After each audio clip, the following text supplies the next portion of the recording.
Hi, everyone.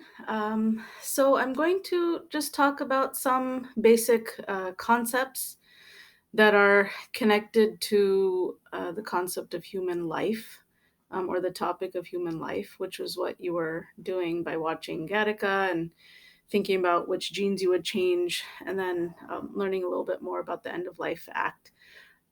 So you do have a link to this presentation in Canvas. I'll show you. So under the modules right here, you've been going through all of these, and as I said, this new structure is that you have to sort of do these sequentially.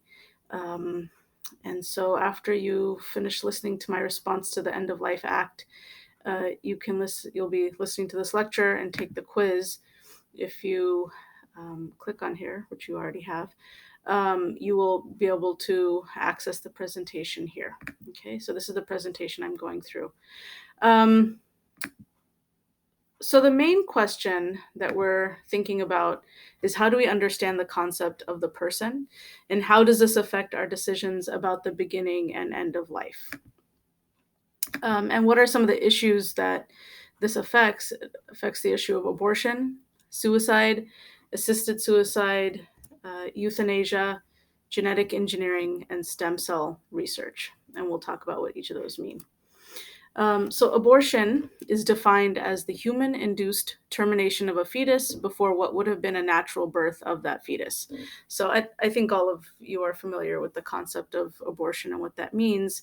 It's just worth noting that it's different than a miscarriage, which is also a termination of a fetus before birth, but it occurs naturally, meaning it's not human induced. It just something happens with the pregnancy, and the baby comes out before it is, or the fetus comes out before it would have been naturally born.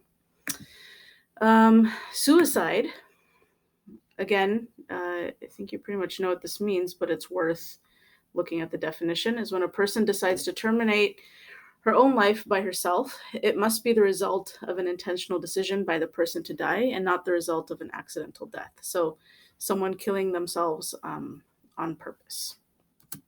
This is different than assisted suicide, in that in assisted suicide, it's still that a person wishes to terminate his life, but he needs assistance in doing so. And so a lethal dose of drugs, for example, is obtained from a medical person.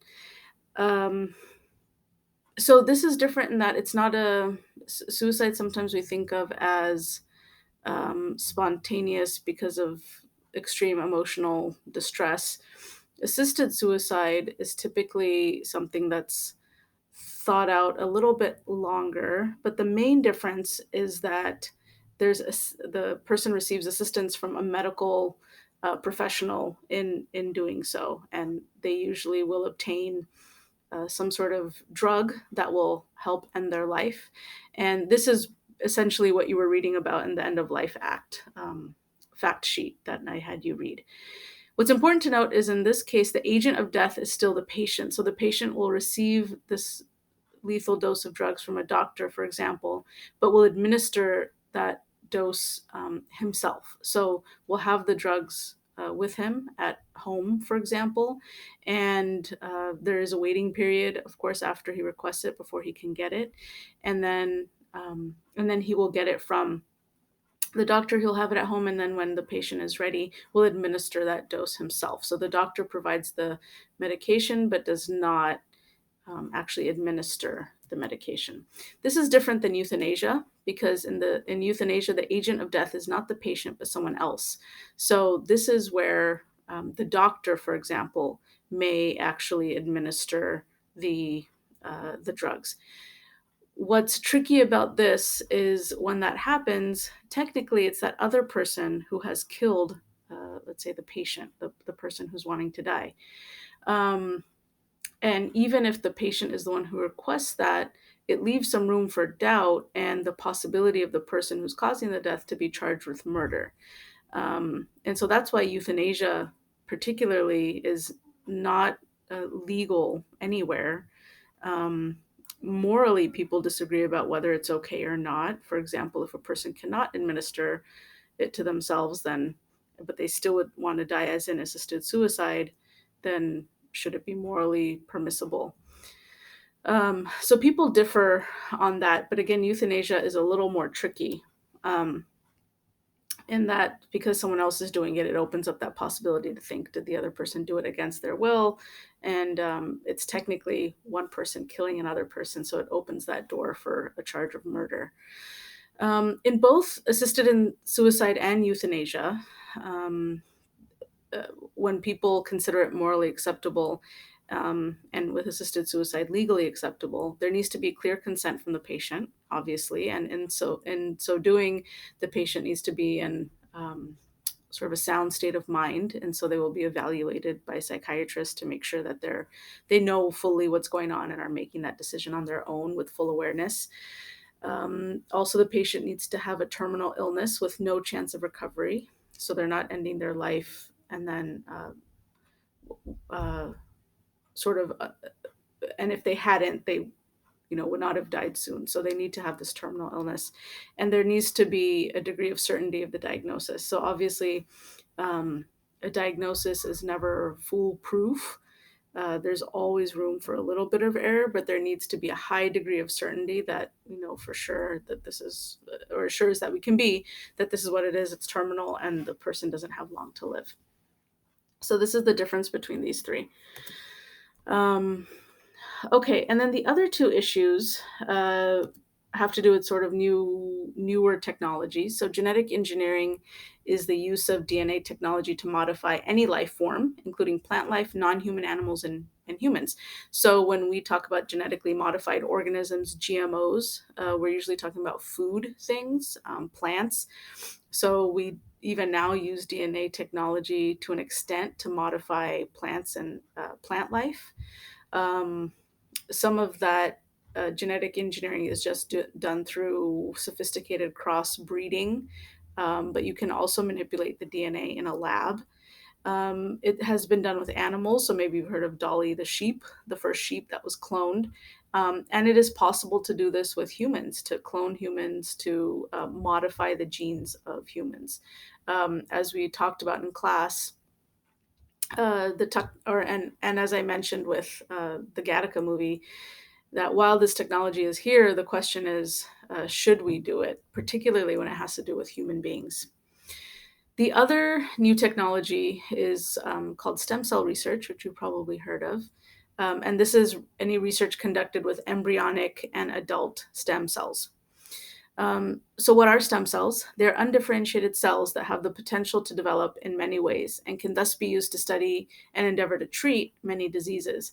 Um, so, stem cells are pretty amazing. So, in our body, um, everything is made up of cells, but we have different types of cells for different parts of our body. So, for example, our blood cells look very different than a muscle cell, which looks different from a brain cell or a bone cell. So, all of these cells look very different. The thing with stem cells is they are what we have in us when we are in that embryonic stage, when we're developing inside of a mother's womb, which are these basic cells that can then turn into any of those other kinds of cells. So what's really exciting about this for scientists is that because these cells have the potential to grow into any other kind of cell, they can be used maybe as therapy to replace damaged cells, for example, in an organ, or in the brain or something like that. So you can use these stem cells, somehow manipulate them to develop into the cells that you want and use them as therapy in different parts of the body. And it can also be used to study diseases. So this is exciting for scientists. The controversy, though, is where you get these stem cells from. So a lot of the stem cell research that is happening right now, um, many times those stem cells are taken actually from embryos that have been fertilized. Embryos are by definition fertilized. So fertilized eggs that were going to be used for in vitro fertilization. So like when a woman has fertility issues, she might get in vitro fertilization. And typically in that process, many eggs are fertilized, and then the best ones, or the ones that have the best chance of survival, are implanted in the woman's uterus. But often there's extra eggs, right? If a woman gets pregnant and she still has extra eggs, so she could donate those for research and stem cells are taken from them. That's sort of a controversial part, and we'll see why that's controversial. There is some research though showing that there are certain parts of an adult body where you can also get stem cells, and if that research develops further, then that would be a much less controversial source for stem cells. Um, and we'll talk about that in a second. But first, what's important to talk about, especially for this, for our purposes, is how do we define personhood? Um, so, in one sense, we could define personhood just biologically, right? We're Homo sapiens. That's the name of our species. So that's the name of our species. That's separate from any other species. So that's what defines a human or a person. But typically, we mean more than that when we're talking about a person. Sometimes it has to do with consciousness, being rational, the ability to communicate. So it's when we talk about a person and what defines a person and what a person is, it's not just the biological Homo sapien, but we're talking about all these other attributes that people have. The issue with that, though, and moral judgment, the issue with that is what if someone's in a coma and they don't have consciousness? They can't be rational. Um, we wouldn't then say this human is no longer a person. They still have rights as a person. Um, and what about someone who may have severe disabilities that affect their ability to communicate effectively? We still wouldn't doubt their personhood. The reason this is important is because people have rights, right? Under the law, people have rights, and we need to be able to define at which point is somebody a person. Now, that's a controversial issue. Does it begin at conception? I mean, at conception, maybe you could say this person is Homo sapien because they have that genetic code, but they do not have consciousness and the capacity for moral judgment and rationality at that point. Um, is it when the brain starts functioning? When you start seeing activity in the brain, is that when this fetus or embryo starts getting this identity as a person? Is it at the point of viability? Viability means that the baby could survive outside of the womb on its own. Um, so if the baby, so maybe not fully developed of a 40-week pregnancy, but at some point the baby can survive outside of the womb on its own, maybe with some assistance in the beginning. Uh, is it at that point when we consider somebody a person? All these things are really important because, like I said, people have rights, and one of their rights is not to be harmed or not to be killed, right? It is illegal to kill a person. So, with abortion, for example, is the if someone is considered a person at conception, then having an abortion anytime during the pregnancy would be considered murder because you are killing a person.